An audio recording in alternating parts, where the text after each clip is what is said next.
responsible ang pagkonsumo ng half rice. Half cup. Half rice.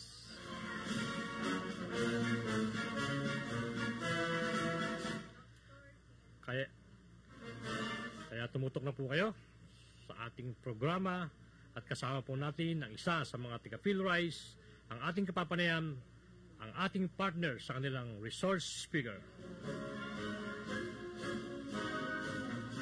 Dr. Hazel Antonio Beltran. LED Be Responsible Campaign Development Communication Division. At ating pong tinatawagan si Dr. Hazel Antonio. At nasa kabilang linya na raw po si Dr. Hazel. Hello po, Dr. Hazel. Hello po, hello. Hello? Hello? Medyo mahina po ata. Hello, hello po. Hello po, Ayun. good afternoon. Ayan, okay Ayan. na po. Hello, Dr. Hazel. Kayo po ay kasama natin dito sa ating programa. At bumati na po kayo sa ating mga tagapakinig. Ayan, magandang tanghali po, Kuya Rene, at sa lahat po ng nakikinig sa atin ngayong tanghali. Happy National Rice Awareness Month. At batiin niyo rin po ninyo yung mga kasama natin sa PhilRice at sa inyong mga kasamaan. At siyempre po, baka gusto niyo rin pong batiin ang mga miyembro ng inyong pamilya, Doktora. Ayan, good afternoon po sa lahat ng mga PhilRice na kasama ko dito. Anniversary po ng PhilRice ngayon, so kakagaling lang namin sa moral enrichment activity. And of course, sa aking family, especially sa aking anak. At sa asawa ko na nasa New Zealand. Nasa New Zealand, Doktora. Opo, kakaalis lang. Doktora, kasama po dito sa ating programa yung pagbabalik tanaw po ba? Yung sa inyong mga personalidad, kung okay lang po, Doktora. Ay, sure po. Okay po, Doktora. Sige po, unahin po natin. Doktora, tiga saan po kayo, Doktora Hazel? Taga-Kabanatuan po talaga ako. Pero ngayon po, dahil po sa PhilRice ako nag-work, nasa housing na po ako. So, taga-Muñoz na. Taga-Muñoz po. Doktora, saan po kayo nagtapos ng inyong profesyon? Yung bachelor's ko po sa UPLB, sa Los Baños. Yung po master's ko sa Wageningen University sa Netherlands po. Tapos yung PhD po, sa Auckland University sa New Zealand. Bali, Doktora, ito po ba yung unang trabaho niyo sa PhilRice na kagad? Yes po, pagka-graduate ko po sa UPLB, nag-work na po ako sa PhilRice. At gaano na po kayo katagal, Doktora, sa PhilRice? Nako, 2000, so mag-20 years na po ako. 20 years na. Isa na po pala kayo sa poste ng PhilRice, ano? Opo. Institution na pala ako dito 20 years na. Kumusta naman po yung pagtatrabaho niyo sa PhilRice? Okay naman po. Basta po nakikita namin na napapasaya namin at tutulungan yung mga farmers. Ayun, nakaka-fulfill po talaga. Tsaka nakakasaya ng puso. At sigurado rin ako na maligaya kayo sa inyong naging profession ngayon at kapiling ninyo yung inyong mga kasamahan dyan. Kumusta po yung mga kasamahan po ninyo dyan? Naku, masisipag po lahat sila, tsaka magagaling. At tsaka maligaya po talaga kami kasi ang PhilRice po ay nasa Maligaya, Science City of Muñoz. Kaya talagang maligaya. Opo, kailangan laging maligaya. Doktora, bago po tayo mag-umpisa doon sa ating topic, may bibigyan lang po akong informasyon muna bago po tayo mag-umpisa. Ayun po, ang topic po natin ngayon ay responsible ang pagkonsumo ng half cup. November na, National Rice Awareness Month, kaya't paalahanan nating muli ang mga kapalay na maging responsible hindi lamang ngayong buwan kundi sa araw-araw. Kung ikaw ay kabilang sa mga half cup of rice, ay sapat na. Isa lang sa mga sinusulong ng National Rice Awareness Month ay paalala lang po, hindi ito tungkol sa paglilimita ng kain kundi sa pagpili ng tamang dami ng pagkain. Ngayong taon marami tayong aasahan na kapanapanabik na aktibidad para sa National Rice Awareness Month. Kasama si Be Responsible Campaign led Dr. Hazel Antonio Beltran. Kaya tumutok na po at makinig, mga kapalay. Ngayon po, Doktora, umpisa na po natin. Alam ko pong napakahaba po nitong topic natin. Ito po yung unang tanong, Doktora. Ano po ba yung maaaring ipaliwanag natin dito sa ating mga kapalay, ang National Rice Awareness Month, at bakit natin isinasagawa ang ganitong pong selebrasyon, Doktora?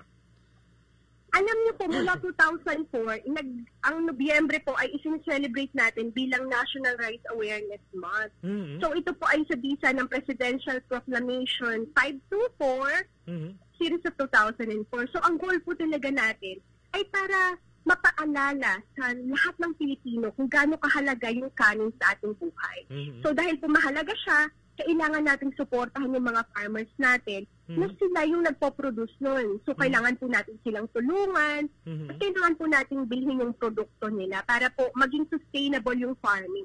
And of course, dahil mahalaga po siya, dapat po hindi natin siya sinasayang. So lahat po sana ng pagkain natin sa plato, bawat butil ay pahalagahan natin at kainin po natin. And of course, yung last po, dapat kumain tayo ng healthy. So huwag naman po yung sobra-sobra na sobrang dami ng kanin, magiging sakit na natin yung diet. So dapat po gamitin natin yung kanin na makakatulong lang sa ating katawan. So kumain tayo ng healthy na rice at yung healthy na dami ng rice. Alam niyo, Doktora, ang hindi po natin talagang maano to, talagang ang Nueva Ecija ay isa famously known as the rice granary of the Philippines. Isa po ito. Yes po. Kaya talaga namang yung mga kababayan natin ay talaga namang hindi tayo kamukha ng ibang lugar na talagang medyo sa pagbigas ang pinag-uusapan ay talagang isa tayo sa mga hindi na problema. Yes po, kasi sapat po talaga yung supply natin para sa atin. At ano po dito, ano po ang layunin talaga nito at mga suporta po dito po sa ginagawa niyo pong programa nito, Doktora? Alam niyo po, ang goals talaga ng ating National Rice Awareness Month, pero specifically po yung Be Responsible campaign, ay tumulong po na ma-achieve natin yung rice self-sufficiency. At saka po matulungan yung mga farmers, gaya ng sabi ko kanina, at yung pong mapabuti ang ating kalusugan. Kasi alam niyo po ba na sobrang hilig natin sa bigas pero ay sa kanin. Pero base po sa Pinggang Pinoy na suggestion po ng Food and Nutrition Research Institute, dapat po 1/3 lang po ng ating plato ang grains, kasama na dun yung kanin. Pero tayo po nung parang baliktad, 1/3 yung ulam, tapos 2/3 yung kanin. Pero okay lang po yun kung nababurn po natin yung energy. Karamihan po sa atin nakaupo lang sa trabaho, so hindi po natin nagagamit. So instead po na makatulong, nagkakaroon na po tayo ng sakit. At alam niyo po ba na ayon sa datos ngayon, ay ang bawat isa sa 14 na Pilipino ay may diabetes na. Kasi nga po sobrang hilig natin sa kanin. Isa po kasi sa dahilan ng pagkaka-diabetes ay yung sobrang kanin. Dahil hindi po natin siya nababurn. Tapos nagiging blood sugar po kaya tumataas yung sugar natin sa katawan. So, kaya po natin pinopromote yung Be Responsible campaign. Yung tinatawag natin na responsible consumption. So, yun nga po, pagkain ng sapat, ng tama lang, at pagkain ng healthier na rice. Tapos, makakatulong po kasi yun sa pag-achieve ng rice self-sufficiency kasi dati po, pataas lang tayo ng pataas ng production. Hindi naman po tayo magiging sufficient kasi habang tumataas yung production, tumataas din yung consumption natin dahil tumataas din yung populasyon ng Pilipinas. Tapos tumataas din yung consumption natin dahil sinasayang natin, tinatapon lang natin. Kaya po, yung pong National Rice Awareness Month ay paalala po sa pwede natin magawa para po ma-achieve natin yung goal ng rice self-sufficiency. Kaya hindi po talaga tayo maglilimita dito, kundi po yung pagpili lang ng tamang pagkain. Yes po, at saka po yung pong pagkain ng tama para po hindi tayo magkasakit. Kasi di po ba health is wealth? So, kailangan po, importante po talaga na pangalagaan natin yung ating mga sarili. At tama rin, Doktora, kasi may mga doktor din kami na-interview rito na talagang ngayon ay talagang isa sa mga pinaka-delikadong mga sakit ngayon ay ang diabetes. Opo, alam niyo po dati, number 4 siya sa top causes ng death sa Pilipinas. Ay dati po number 8. So ngayon po number 4 na siya sa top causes ng premature death. So premature death po, ibig sabihin, sila yung mga pwedeng napigilan sana kung sana inayos natin ang ating kalusugan. Doktora, yung brown rice, meron na po bang gumagamit sa atin dito sa lugar natin, dito sa Nueva Ecija? Opo, alam niyo po, marami po tayong bumibili ng brown rice, lalo na po dito sa around PhilRice area. No? Kasi alam niyo po, nagka-campaign kami. So, tumaas na po talaga yung demand for brown rice. At clarify ko lang po, itong brown rice na to, ito yung unpolished white rice. So, kaya po siya brown dahil po meron siyang darak na nandun yung fiber, antioxidants, B vitamins, and minerals. So, yun po yung nakakatulong sa atin para mas maging healthy tayo. Yan po yung pinopromote natin talaga dahil nakakatulong siya makaiwas sa diabetes, cardiovascular diseases, cancer, pati po high blood pressure. Kasi po, yung pong brown rice, mabubusog ka agad. So, konti lang yung kakainin mo. Tapos, mas matagal po siyang ma-convert into blood sugar. Kaya po yung mga diabetics, brown rice yung sinasuggest na kainin nila para po hindi agad tumataas yung sugar nila. Oo, talagang doktora, talagang yun ang kampanya, yung brown rice, Paano kaya lang, doktora, tingnan nyo, di ba meron tayong mga bagong variety ngayon na yung amoy pa lang, kahit wala kang ulam, may napakasarap ng kumain, kahit sausawan lang. Tama po. So, yung po mga variety na yun, sino din po actually magandang i-brown rice. Kasi, ang brown rice po dapat masarap. Kasi po, di po ba, dahil meron na po siyang fiber sa labas, yung pong bran, medyo nagiging nutty yung taste niya. So, parang nut yung gano'n. So, medyo makunat, chewy. So, kailangan po malambot yung loob. Kasi kung matigas yung loob, matigas pa yung ay medyo chewy pa yung labas, matitigas na po siyang sobra. Kaya po yung malalambot at saka masasarap na variety, yun din po talaga yung ginagawa nating brown rice. Yun. At dito po, malilipat na po tayo sa pangalawang katanungan natin po. Maaaring kanina po ay natalakay na natin to. Kaya lang po baka meron pa kayong gustong idagdag. Ito po yung ano po ba yung pangunahing mensaheng dapat nating tandaan ngayong National Rice Awareness Month?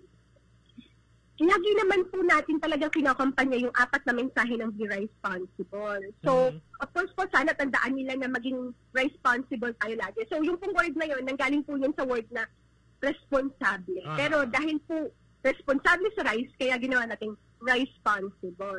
So, yun po yung mensahe talaga natin na main. Pero, meron po 4 na ways to be responsible.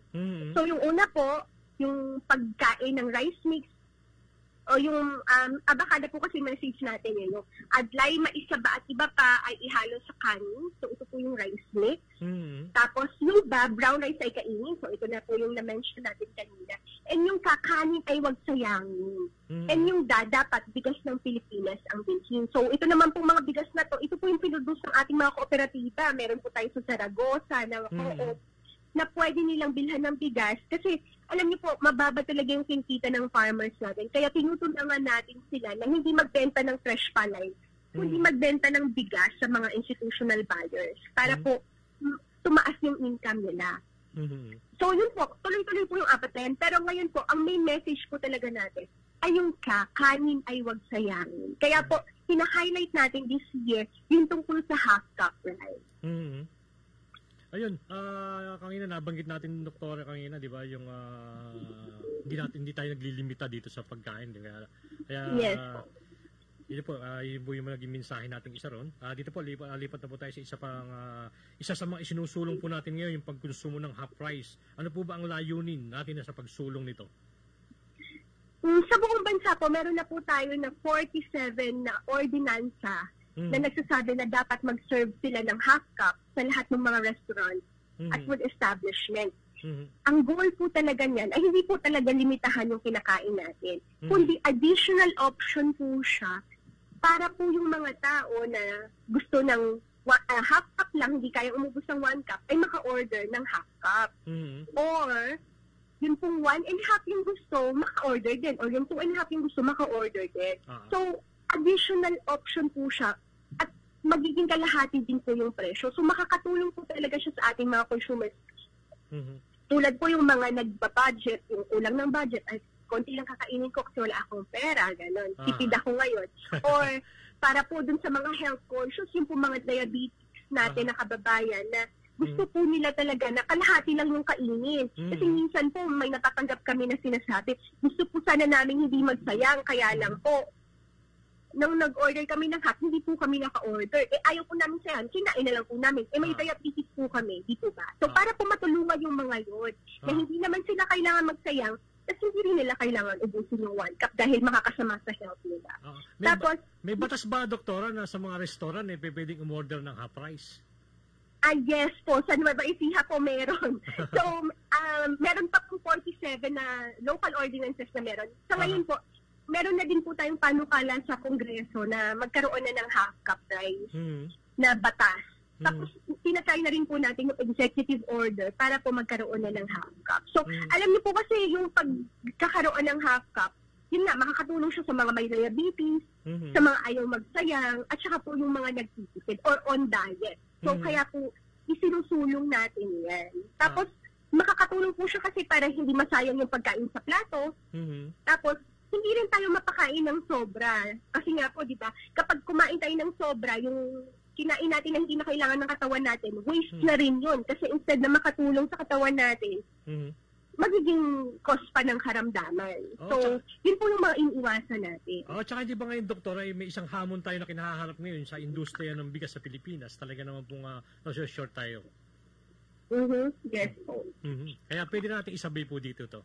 Talagang tama, makakatulong po yan. Tapos meron din po tayong goal na, ayun nga po, yung sa United Nations, bilang part po ng United Nations, part po ng goal natin sa sustainable development, yung kalahatiin yung wastage natin sa pagkain sa Pilipinas. So, isang way po yun na buwasan natin yung wastage natin sa rice. Kasi, tignan niyo po yung mga handaan, no? Kapag nasa handaan tayo, ang dami kukunin na pagkain, tapos may rice, tapos in the end, kinain yung iba, natira yung ibang ulam, tapos natira yung rice. Diba? So, dapat po, responsable tayo. Pag kinuha natin, kaya lang. ubusin natin. Opo, tapos, pwede naman pong bumalik, di po ba? Wag lang po tayong takaw mata. Pero dapat pala, doktora, may kampanya na rin na, di ba, pag yung may mga okasyon, di ba, lalo na kapag catering siya, pagka sa rice kasi, ikaw ang kukuha eh. Di ba pwedeng sila na rin ang maglagay ng half cup na lang?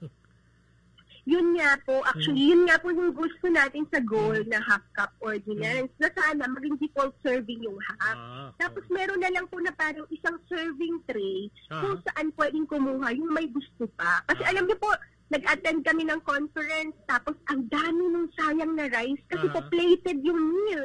Ang dami po nung ulam, 4 yung ulam, tapos isang buong cup.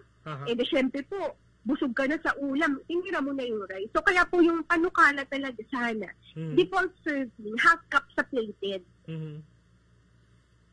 Pero ang nangyayari po kasi, sa restaurant lang po nagiging available. Hindi po nila ina-adapt masyado yun. Pero, dun po sa executive order, sana po, maisama yun, yung default serving siya. Kasi minsan makakita mo talaga sa mga handaan, ang laging maraming natitira. Lalo sa mga restaurant, na malalaki talaga sa talagang yun nagiging problema. Kaya lang kung minsan kasi ang ginagawa nila doon, ginagawang pampakain na lang sa mga hayop. Kaya lang, kung meron pong alaga. Panghihinayang, di ba? Kasi yung presyo ngayon ng bigas, di ba? Alam naman natin na mahal din po kasi talaga siya. Ayun, doktora, dito naman po tayo sa may mga promotion po ba tayo na ngayon ay para sa half cup rice at ano po bang iba pang aktibidad ngayong buwan ng Nobyembre? Ayan, para po matulungan tayo na mag half cup rice, meron po tayong contest ngayon na tinatawag na Half Cup Full Heart Challenge. So, dati po kasi sinasabi nila na kapag ba hindi ako nagsayang, makakain ba to ng mga walang makain sa Pilipinas? Ngayon po, ginawa natin posible yun. So, ngayon po, pag nag-order kayo ng half cup, magdo-donate po yung DA Phil Rice ng half cup sa ating mga kababayan na nangangailangan. So, ayun po, yung hindi nyo kakainin, nasasayangan nyo sana, i-donate na po natin. So, ang goal po talaga nito ay maturuan tayo na kumuha ng half cup muna, mag-add na lang ulit kung kailangan pa. Para nga po, matutunan na natin yung konti-konting kanin muna. So, ayun po, order lang po kayo ng half cup sa restaurant. Kung po yung restaurant bumili ng bigas sa ating mga rice biz communities, ang mapapanalunan nyo po 40,000 pesos. Pero kung po yung restaurant hindi umorder sa rice biz community sa mga gilingan lang, ganun, mananalo pa rin po kayo pero 20,000 lang. Tapos kung naman po ayaw nyo kumain sa labas, sa bahay lang, pwede din po. Basta lang po kukuha kayo ng half cup. Tapos picture tapos ang mapapanalunan nyo din po ay 20,000. Magiging doble po yung mapapanalunan kapag ka lang po kumain sa restaurant na nag-serve ng bigas mula sa ating mga rice this cooperative. So, Doktora, yun po, kailan mag-i-start yung programa niyo na sa mga restaurant? nagsimula na po kami nung 29, nung nag-launch. Ito po ay hanggang sa 28 ng November. Sino po yung mga kasali dito? Sino po yung mga kasali? Nueva Ecija lang po ba? Hindi po, nationwide po ito. siya? Lahat po pwedeng sumali. Ang dali-dali lang po, pipicturean nyo lang po yung half cup nyo. Pag naman po nabitin kayo, pwede naman po kayong magdagdag. Wala pong problema doon. Gusto lang po talaga natin matututayin na konti-konti muna. Tapos po, pipicturean nyo, ipopost nyo sa Facebook, magtatag lang po kayo, tapos mag-hashtag. Tapos, isasend nyo lang po sa amin yung link, tapos details niyo, tapos pwede na po kayong manalo ng hanggang 40,000. Tapos, pwede po kayong mag-send ng entry ng maximum ng 3 times a day. O, but more entries, more chances of winning. So, ano po yun? Maga, tanghali, hapunan. O, diba, pwede kayong mag-send ng entry. Kaya lang, Doktora, tapos, hindi ba kasali dito yung mga nagki-cater? Kasi ang mga catering ngayon, talagang lalo na ngayon, magpapanahon ng eleksyon, talagang karamihan ngayon, puro catering na. Paano na, alam po bang programa sa mga ganito, sa restaurant lang talaga? Alam niyo po, kapag po sumali sila yung catering, ginawa nilang half cup yung sinerve nila, mananalo din po sila. Kasama kasi hindi lang po yung kumain ang mananalo. Halimbawa po kayo, nanalo kayo ng grand prize ng 40,000. Yun pong restaurant o yung catering na kinainan nyo na nag-serve ng half cup, mananalo din po ng kalahati ng napanalunan nyo. Kaya po, yun po yung way natin para ma-encourage yung mga restaurant at catering na mag-serve din ng half cup at i-promote din po yung advokasya natin. Ayun po. So, yun po, mananalo ng 40,000 yung grand prize, 20,000 yung maximum para sa restaurant or catering service, or yung po mga karinderya natin, or tapos meron din po tayong weekly winner na 4 na tigwa 1,000. So 16 po yun sa buong buwan. Tapos meron pa po tayong 5,000 na premyo para po dun sa pinakamataas na likes na post. Kasi pag po pinalike nila yung post nila yun, mananalo din po siya. Bali, Doktora, so, kung yung talagang paano to, yung mga restaurant talagang iniisa-isa nyo sila, pinupuntahan talaga. Yung mga association po nila, kinakausap po talaga namin. Kung pwede po talaga na ma-promote yung half cup at sumali sila dun sa contest. So, binigyan po namin sila ng mga posters, tabletops, tsaka po flyers para po dun sa mga promote nila yung contest at sumali sila dun sa contest. Napaka po ito, talagang bukod dun sa... para po makita nila yung full details, punta lang po sila sa Be Responsible Facebook page, i-follow lang po nila, tapos makikita na po nila dun yung mga instruction kung paano. Sobrang dali lang po talaga. Bukod po sa magiging mas healthy ka na hindi ka pa magsasayang, pwede ka pang manalo ng hanggang 40,000, o di po ba? Kikita ka na sa restaurant mo, may premyo ka pa. Yes, tama po yan. Yun po. Ito naman po tayo, Doktora, sa yung bakit mahalaga ang pagiging responsible at paano ba talaga maging responsible? Ayun, alam niyo po, sobrang halaga po ng magagawa ng bawat isa sa atin. Ang sinasabi nga po natin palagi, kailangan natin magtulong-tulong. Kasi po, kung lahat tayo magiging responsible, makakatulong po tayo na ma-achieve yung self-sufficiency. Tapos makakapag-suporta po tayo sa mga farmers natin at magiging mas yung sustainable po yung rice farming natin. Tapos yun po last, makakatulong po tayo na mapabuti yung kalusugan natin. So kaya po importante yun. At ang ways po talaga to do that ay yung sinabi ko kanina na abakada. So yun nga, ulitin ko po, yung adlay, mais, saba at iba pa ay ihalo sa kanin. Brown rice ay kainin. Kanin ay huwag sayangin. And dapat bigas ng Pilipinas ang binhi. Alam niyo po ba yung nasasayang natin? Kaya po natin pinopromote tong half cup. Base po sa data ng DOST, Food and Nutrition Research Institute, ang nasasayang daw po ng bawat pamilyang Pilipino sa isang buong taon ay halos 20 kilograms ng bigas. 5% po yun ang kinakain natin. Or pag po ipinotal natin yung kinakain ng lahat ng Pilipino sa isang buong taon, nasa 340 million kilograms po yun ng bigas na kaya magpakain ng 5.58 million na Pilipino. So napakadami po ng sinasayang. Makikinabang. Maraming makikinabang. Yes po. So kaya po sana, iwasan talaga natin yung pagsasayang. Kaya dapat kanin ay huwag sayang. Marami na makikinabang tapos medyo yung may mga sakit na diabetes talagang medyo bababa. Yes po. Kasi yun nga po, yung iba hindi na mapipilitan nalaga na umubos ng 1 cup dahil talagang half lang yung gusto nila. Yan kasi, kumisan na doktora, talagang sa sarap ng bigas natin, lalo na yung mga bago talaga, no? Talagang hirap pigilin din yun, kuminsan. Po, pero ayun nga po, pag po brown rice, mabubusog na po kayo talaga agad. So instead na 1 cup yung kainin nyo, siguro 1/2 na lang po yung kakainin nyo dahil nakakabusog po talaga siya. Pero parang doktora sa mga nakikita ko sa mga nagtitinda ng bigas, parang minsan kasi nagtatanong ako ng brown rice, parang wala ako nakikita.